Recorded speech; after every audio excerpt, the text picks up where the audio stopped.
Anong tawag dito? Brother, hindi mo alam yan? Itlog na ang butike? Oo na. Bakit, Ano? bakit ngayon ka lang nakikita ng ganyan? Ano ba yan? Ngayon nga lang. O ano nga yan? Hindi ko nga alam kaya tinatanong ko. Tinatanong ko kung ano to. Ano Guys, ba to, eh?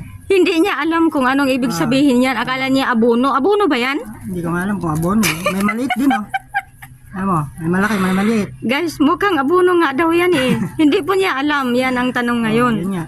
Ay, ngayon, anong pangalan nito? Eh, tanungin kita, ano nga yan? Abono nga alam ko. Tinanong mo ako ba nagtatanong? Guys, hindi niya alam. Sabi niya abono daw kasi mukha daw ng abono ng palay. Tama.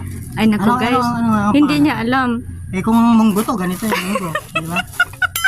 Ganito, hindi ko alam. Kung ano to? Eh, ano to? Alam ko na to. O ano nga yan? Soybeans? Hindi nga. Brother, ano nga yan? Soybeans nga. Yung nagtatanong kayo, eh, hindi na ako bibili. Pero gano'n. Gano'n. Kaya anong tawag dito, te? Ito. Lilit. Hindi mo alam, no? Alam mo.